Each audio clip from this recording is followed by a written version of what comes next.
Hello, जय हिंद, नमस्कार दोस्तों। आप सभी का स्वागत है आपके अपने YouTube channel online GK free classes में। आज के इस क्लास में हम रेलवे ग्रुप डी परीक्षा 2025 के लिए 43वां मॉडल पेपर लेकर आए हैं और इस 43वें मॉडल पेपर के अंदर हम बहुत ही इंपॉर्टेंट क्वेश्चनों को कवर करेंगे। और मेरे भाई ये सभी क्वेश्चन आपके रेलवे ग्रुप डी एग्जाम 2025 के लिए इंपॉर्टेंट रहेंगे, इसलिए इस 43वें मॉडल पेपर को आपको कंप्लीट देखना है और इस मॉडल पेपर के एंड में आपको बताना है कि आपके टोटल कितने क्वेश्चन सही होते हैं। और यदि आप इस चैनल से पहली बार जुड़े हैं तो चैनल को कर लीजिए सब्सक्राइब और बेल आइकन को प्रेस करना, ताकि ऐसी शानदार क्लास का नोटिफिकेशन आपको सबसे पहले देखने को मिले। तो चलिए शुरू करते हैं आज के इस 43वें मॉडल पेपर को बिना देरी के।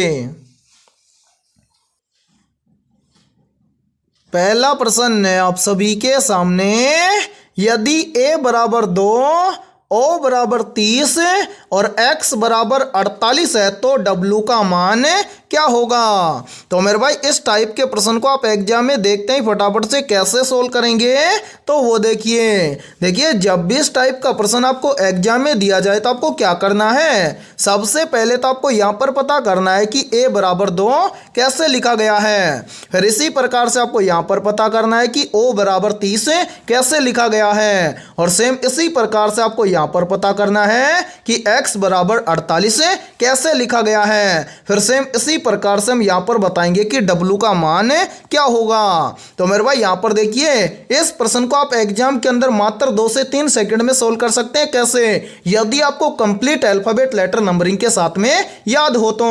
मेरे भाई यहाँ पर देखिए इस प्रश्न को बहुत ही शानदार तरीके से सोल्व किया गया है। कैसे? तो वो देखिए यहाँ पर देखिए मेरे भाई यहाँ पर a बराबर 2 लिखा गया है। कैसे? तो सबसे पहले यहाँ पर देखिए a का नंबर होता है कितना, a का नंबर होता है 1। अब 1 से यहाँ पर 2 बनाया गया है। कैसे? तो इस 1 का किया गया है 2 गुना, 1 का 2 गुना होता है 2 और यहाँ पर लिखा गया है 2। अब इसी प्रकार से हम क्या करेंगे, यहाँ पर चेक करते हैं कि यहाँ पर है o बराबर 30 इसी प्रकार से लिखा गया है क्या। तो सबसे पहले क्या करेंगे, यहाँ पर देखेंगे कि o अल्फाबेट लेटर के अंदर कितने नंबर पर आता है। तो मेरे भाई जो o होता है ये आता है अल्फाबेट लेटर के अंदर 15 नंबर पर है। अब इस 15 का भी हम क्या कर देंगे, 2 गुना कर देंगे। 15 का 2 गुना कितना होता है, तो आप सभी को पता है कि 15 का 2 गुना होता है 30। और ध्यान से देखिए 30 यहाँ पर आप सभी के सामने दिया गया है। अब सेम इसी प्रकार से हम यहाँ पर चेक करेंगे कि x बराबर 48 सेम इसी प्रकार से लिखा गया है क्या।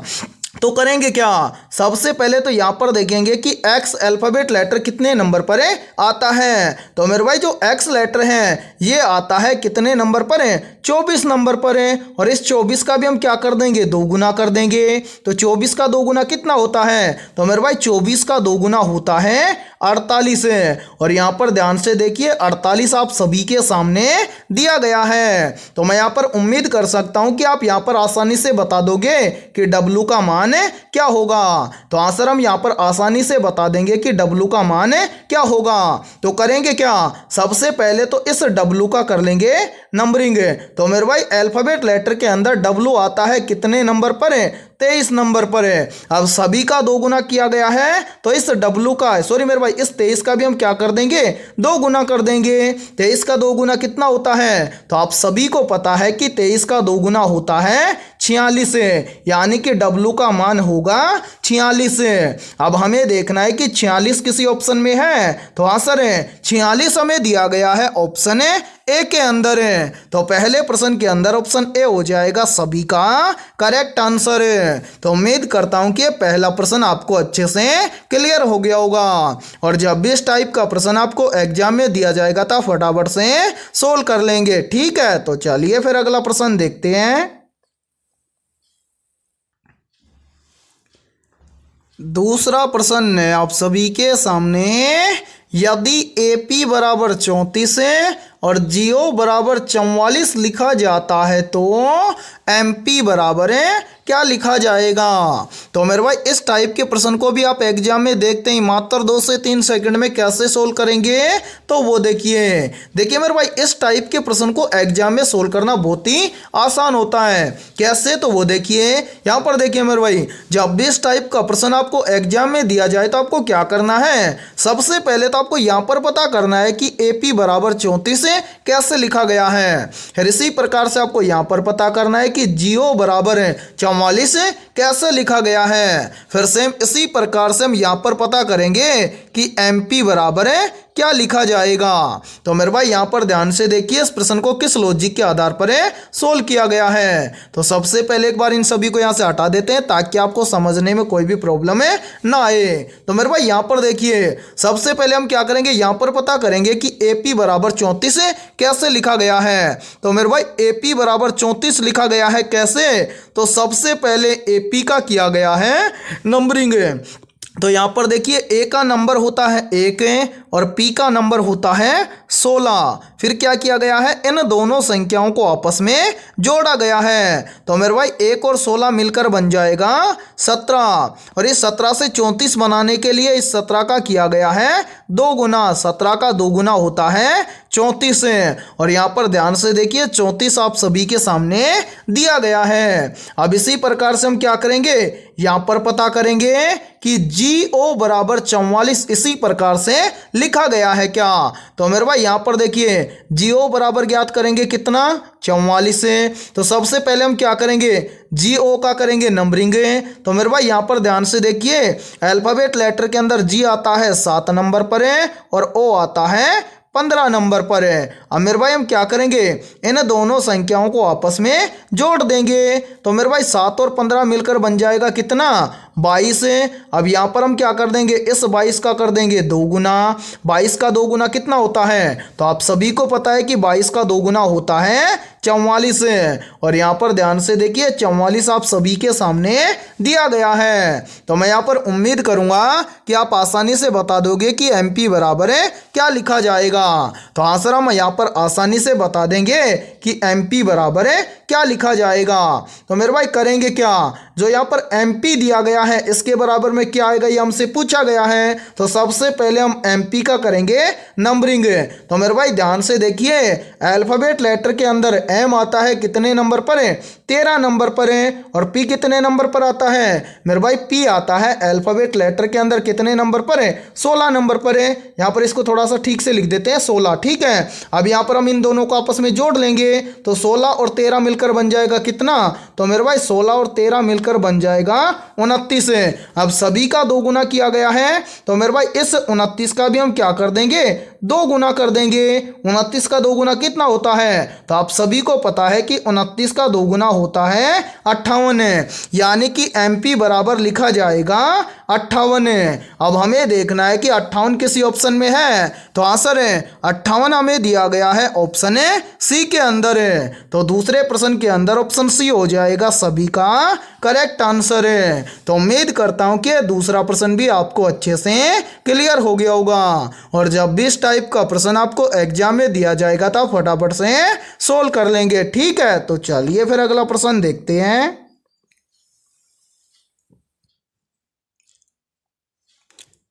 तीसरा प्रश्न आप सभी के सामने, कौन सा वैनारेख निम्नलिखित वर्गों को सही निरूपित करता है। यानी कि तीसरा प्रश्न आप सभी के सामने वेन डायग्राम से संबंधित प्रश्न दिया गया है और आपसे पूछा गया है कि गेहूं, अनाज और मक्का इन तीनों शब्दों से सही वेन डायग्राम किस प्रकार का बनेगा। तो मेरे भाई वेन डायग्राम से संबंधित प्रश्न को आप एग्जाम में देखते हैं फटाफट से कैसे सोल्व करेंगे, तो वो देखिए मेरे भाई वेन डायग्राम से संबंधित प्रश्न को एग्जाम में सोल्व करना बहुत ही आसान होता है, लेकिन किस तरह से सोल्व करेंगे वो देखिए। तो मेरे भाई करना क्या है, जब भी आपको वेन डायग्राम से संबंधित प्रश्न दिया जाए तो आपको करना क्या है, जिन शब्दों से आपको वेन डायग्राम तैयार करना है उन शब्दों को ध्यान से देखना है और उन शब्दों के बीच में आपको देखना है रिलेशन है। यदि आपको रिलेशन पता चल जाएगा तो आप वेन डायग्राम से संबंधित प्रश्न को भी आसानी से सोल्व कर लोगे। कैसे, तो वो देखिए यहाँ पर देखिए मेरे भाई, हमारे सामने 3 शब्द हैं जिनसे हमें क्या करना है, वेन डायग्राम तैयार करना है। जिनमें से पहला शब्द है गेहूं, दूसरा शब्द है अनाज और तीसरा शब्द है मक्का।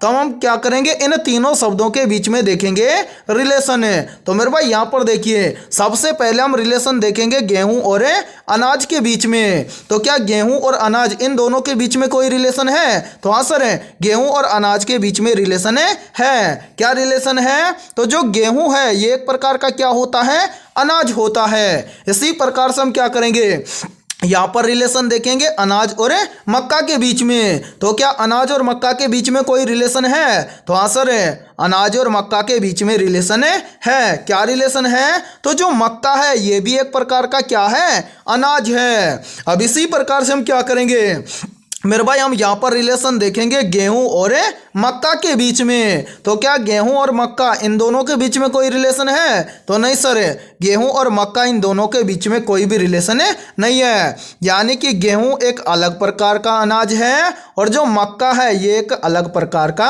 अनाज है। अब इतना हमें पता चल गया। अब हम वेन डायग्राम कैसे तैयार करेंगे तो वो देखिए, यहाँ पर देखिए मेरे भाई, इन तीनों शब्दों में से कॉमन शब्द कौन सा है, अनाज। तो यहाँ पर हम पहला आरेख हम बना देंगे किसके लिए, अनाज के लिए। उसके बाद में हम क्या करेंगे, दूसरा आरेख बनाएंगे किसके लिए, गेहूं के लिए। तो मेरे भाई यहाँ पर देखिए, गेहूं क्या है, तो मेरे भाई गेहूं एक प्रकार का क्या है, अनाज है। तो गेहूं का आरेख आ जाएगा किसके अंदर है, अनाज के आरेख के अंदर है। तो यहाँ पर हम गेहूं का आरेख बना देंगे अनाज के आरेख के अंदर है। इसी प्रकार से हम तीसरा आरेख बनाएंगे किसके लिए, मक्का के लिए। तो मेरे भाई मक्का भी क्या है, मक्का भी एक प्रकार का क्या है, अनाज है। तो मक्का का आरेख भी आ जाएगा किसके अंदर है, अनाज के आरेख के अंदर है। तो मेरे भाई यहाँ पर हम अनाज के आरेख के अंदर तीसरा आरेख बना देंगे किसके लिए, मक्का के लिए। और मेरे भाई गेहूं और मक्का दोनों क्या हैं, अलग अलग हैं। तो यहाँ पर ध्यान से देखिए, गेहूं और मक्का दोनों क्या हैं, अलग अलग हैं। तो आपका गेहूं, अनाज और मक्का इन तीनों शब्दों के लिए 100% सही वेन डायग्राम बनेगा इस प्रकार से।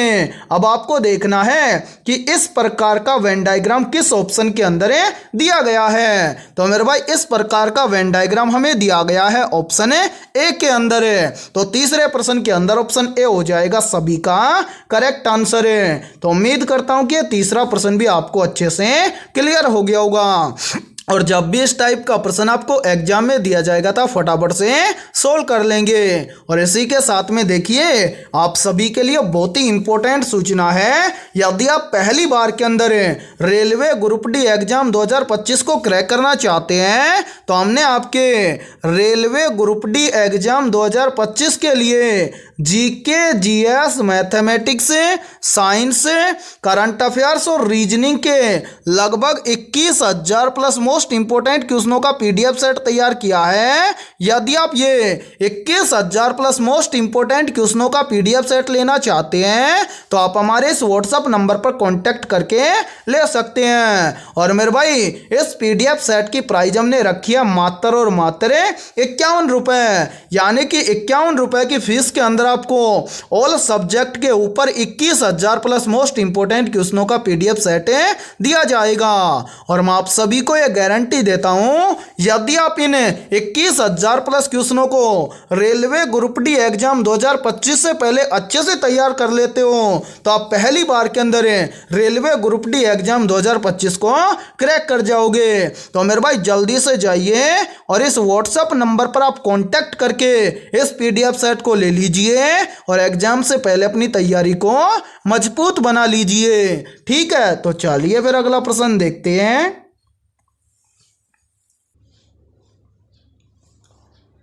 चौथा प्रश्न है आप सभी के सामने।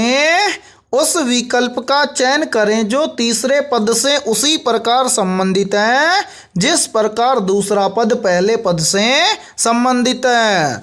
यानी कि चौथा प्रश्न आप सभी के सामने एनालॉजी से संबंधित प्रश्न दिया गया है और आपसे पूछा गया है कि जिस प्रकार से PEN का संबंध है 755 के साथ में, उसी प्रकार से आपसे पूछा गया है कि FOG का संबंध किस संख्या के साथ में होगा। तो मेरे भाई इस टाइप के प्रश्न को आप एग्जाम में देखते हैं फटाफट से कैसे सोल्व करेंगे। तो वो देखिए आपको जब भी एग्जाम के अंदर एनालॉजी से संबंधित प्रश्न दिया जाए तो आपको क्या करना है, सबसे पहले तो आपको यहाँ पर पता करना है कि यहाँ पर PEN को यहाँ पर 755 कैसे लिखा गया है। फिर सेम इसी प्रकार से हम यहाँ पर बताएंगे कि FOG को क्या लिखा जाएगा। तो मेरे भाई यहाँ पर ध्यान से देखिए इस प्रश्न को किस प्रकार से सोल्व किया गया है। तो सबसे पहले हम क्या करेंगे, यहाँ पर पता करेंगे कि PEN से यहाँ पर 755 कैसे लिखा गया है। तो मेरे भाई PEN से यहाँ पर 755 बनाने के लिए क्या किया गया है, सबसे पहले इन सभी अल्फाबेट लेटर का किया गया है नंबरिंग। तो मेरे भाई यहाँ पर ध्यान से देखिए अल्फाबेट लेटर के अंदर P आता है कितने नंबर पर, 16 नंबर पर है। उसके बाद में क्या है, E है, E आता है अल्फाबेट लेटर के अंदर 5 नंबर पर है। फिर E के बाद में क्या है, N आता है अल्फाबेट लेटर के अंदर 14 नंबर पर है। अब यहाँ पर क्या किया गया है, जो यहाँ पर ये वाली संख्या आई है इसके अंदर जो डबल डिजिट वाली संख्या है, इसकी दोनों संख्याओं को आपस में जोड़कर सिंगल डिजिट की संख्या बनाई गई है, और जो सिंगल डिजिट की संख्या है उसको ऐसे के ऐसे लिखा गया है। तो मेरे भाई यहाँ पर ध्यान से देखिए 16 क्या है, डबल डिजिट की संख्या, तो इसकी दोनों संख्याओं को आपस में जोड़ देंगे तो 1 और 6 मिलकर बन जाएगा 7। 5 क्या है, सिंगल डिजिट की संख्या, तो इसको लिख देंगे ऐसे के ऐसे। फिर क्या है 14 भी क्या है, डबल डिजिट की संख्या, तो इसकी दोनों संख्याओं को आपस में जोड़ देंगे तो 1 और 4 मिलकर बन जाएगा 5।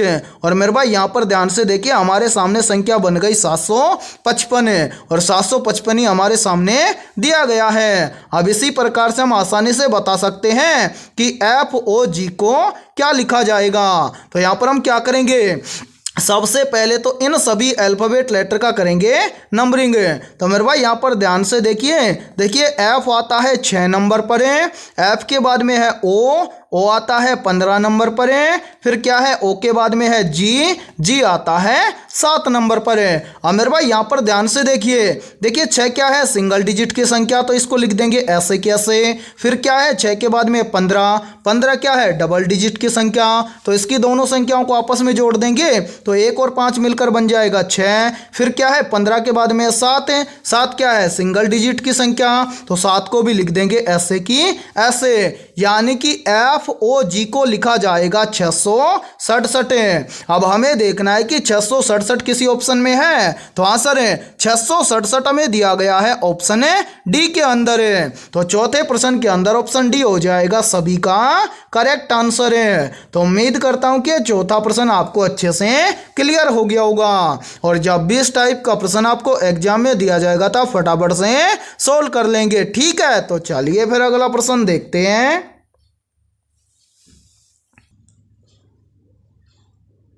5वां प्रश्न है आप सभी के सामने, यदि किसी दर्पण की घड़ी के प्रतिबिंब में 3:15 का समय दिखाई देता है तो वास्तविक समय क्या होगा।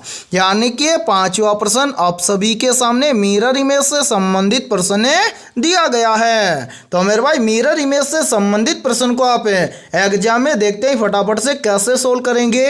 तो वो देखिए मेरे भाई मिरर इमेज से संबंधित प्रश्न को एग्जाम में सोल्व करने के लिए एक बहुत ही शानदार ट्रिक है, और यदि ये ट्रिक आपको याद है तो आप इस टाइप के प्रश्न को एग्जाम में देखते ही फटाफट से सोल्व कर दोगे। कैसे, तो वो देखिए मेरे भाई यहाँ पर हमसे पूछा गया है वास्तविक समय। तो यहाँ पर वास्तविक समय ज्ञात करने के लिए हम क्या करेंगे, जो समय हमें दिया गया है उस समय को हम क्या कर देंगे, 11:60 में से घटा देंगे। कब, जब ये वाला समय क्या हो, 12 बजे से पहले का हो, तब हम क्या करेंगे, इस समय को घटा देंगे 11:60 में से। तो हमारे पास क्या प्राप्त हो जाएगा, वास्तविक समय। यदि ये वाला समय 12 बजे से अधिक का है तब आपको ट्रिक लगानी है क्या, तब इस समय को क्या करना है, 23:60 में से घटा देना है। अब मेरे भाई समय हमें दिया गया है 12 बजे से पहले का, तो हम क्या करेंगे, इस समय को घटा देंगे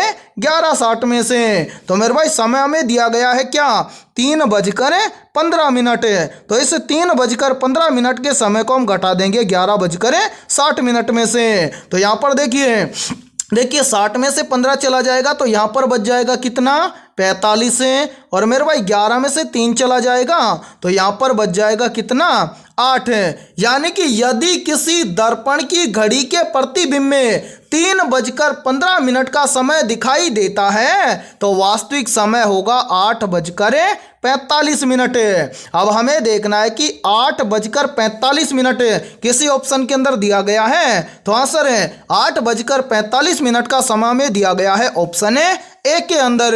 तो पांचवें प्रश्न के अंदर ऑप्शन ए हो जाएगा सभी का करेक्ट आंसर है। तो उम्मीद करता हूं कि पांचवा प्रश्न भी आपको अच्छे से क्लियर हो गया होगा। और जब भी इस टाइप का प्रश्न आपको एग्जाम में दिया जाएगा तो आप फटाफट से सोल्व कर लेंगे, ठीक है। तो चलिए फिर अगला प्रश्न देखते हैं। छठा प्रश्न है आप सभी के सामने, प्रकाश की चाल निर्वात में लगभग कितनी होती है। तो यहाँ पर देखिए इन चारों में से करेक्ट आंसर हो जाएगा सभी का ऑप्शन है बी, यानी कि प्रकाश की चाल निर्वात में लगभग होती है 3 × 10⁸ मीटर पर सेकंड। तो छठे प्रश्न के अंदर करेक्ट आंसर हो जाएगा सभी का ऑप्शन है बी। तो चलिए फिर अगला प्रश्न देखते हैं। सातवां प्रश्न है आप सभी के सामने, किस भारतीय स्वतंत्रता सेनानी को नेपोलियन ऑफ इंडिया कहा जाता है। वेरी वेरी इंपॉर्टेंट प्रश्न है ये, तो जल्दी से बताइए इन चारों में से करेक्ट आंसर है क्या होगा। आपसे पूछा गया है कि किस भारतीय स्वतंत्रता सेनानी को नेपोलियन ऑफ इंडिया कहा जाता है। तो यहाँ पर देखिए इन चारों में से करेक्ट आंसर हो जाएगा सभी का ऑप्शन है सी, यानी कि समुद्रगुप्त को क्या कहा जाता है, नेपोलियन ऑफ इंडिया कहा जाता है। तो सातवें प्रश्न के अंदर करेक्ट आंसर हो जाएगा सभी का ऑप्शन है सी। और मेरे भाई यहाँ पर देखिए यदि ये क्लास आपको पसंद आ रही है तो जल्दी से एक बार इस क्लास को लाइक कर दीजिए, और यदि आप इस चैनल से पहली बार जुड़े हैं तो चैनल को कर लीजिए सब्सक्राइब और बेल आइकन को प्रेस करना, ताकि ऐसे ही शानदार क्लास का नोटिफिकेशन आपको सबसे पहले देखने को मिले। और इस क्लास के अंदर भी आपको एंड तक बने रहना है, क्योंकि इस क्लास के अंदर बहुत ही इंपॉर्टेंट क्वेश्चन होने वाले हैं, ठीक है। तो चलिए फिर अगला प्रश्न देखते हैं।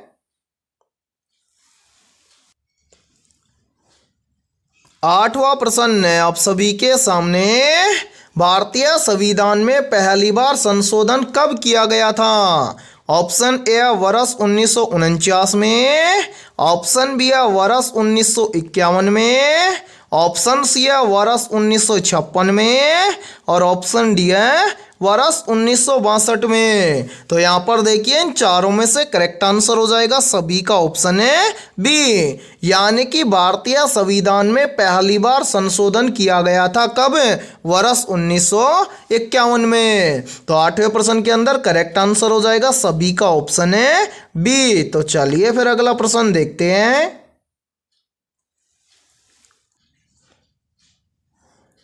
नौवां प्रश्न है आप सभी के सामने, कौन सा देश विश्व का सबसे बड़ा तेल उत्पादक है।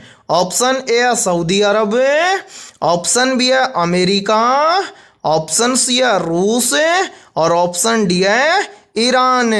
तो यहाँ पर देखिए इन चारों में से करेक्ट आंसर हो जाएगा सभी का ऑप्शन है बी, यानी कि अमेरिका देश विश्व का सबसे बड़ा तेल उत्पादक देश है। तो नौवें प्रश्न के अंदर करेक्ट आंसर हो जाएगा सभी का ऑप्शन है बी। तो चलिए फिर अगला प्रश्न देखते हैं। 10वां प्रश्न है आप सभी के सामने, कौन सी गैस लाफिंग गैस के रूप में जानी जाती है। वेरी वेरी इंपॉर्टेंट प्रश्न है ये, तो जल्दी से बताइए इन चारों में से करेक्ट आंसर है क्या होगा। आपसे पूछा गया है कि कौन सी गैस लाफिंग गैस के रूप में जानी जाती है। तो यहाँ पर देखिए इन चारों में से करेक्ट आंसर हो जाएगा सभी का ऑप्शन है बी, यानी कि जो नाइट्रस ऑक्साइड गैस है ये लाफिंग गैस के रूप में जानी जाती है। तो 10वें प्रश्न के अंदर करेक्ट आंसर हो जाएगा सभी का ऑप्शन है बी। तो चलिए फिर अगला प्रश्न देखते हैं।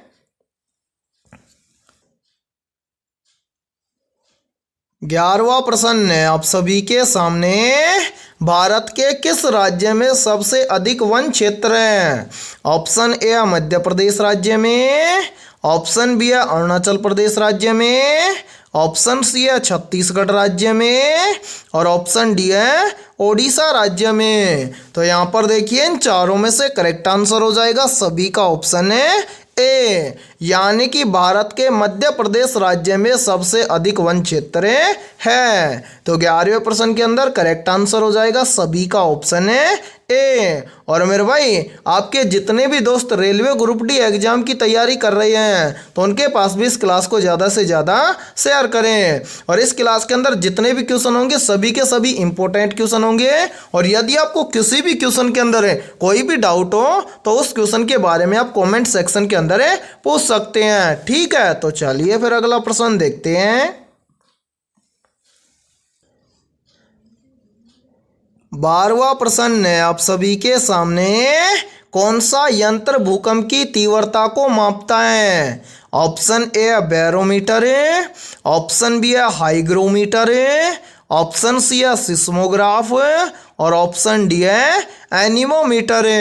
तो जल्दी से बताइए इन चारों में से करेक्ट आंसर क्या होगा। आपसे पूछा गया है कि कौन सा यंत्र भूकंप की तीव्रता को मापता है। तो यहाँ पर देखिए इन चारों में से करेक्ट आंसर हो जाएगा सभी का ऑप्शन है सी, यानी कि जो सिस्मोग्राफ यंत्र होता है ये भूकंप की तीव्रता को मापता है। तो 12वें प्रश्न के अंदर करेक्ट आंसर हो जाएगा सभी का ऑप्शन है सी। और मेरे भाई मोस्ट इंपोर्टेंट प्रश्न है ये, चाहे तो आप इस प्रश्न को अपनी नोटबुक के अंदर नोट भी कर सकते हैं, ठीक है। तो चलिए फिर अगला प्रश्न देखते हैं।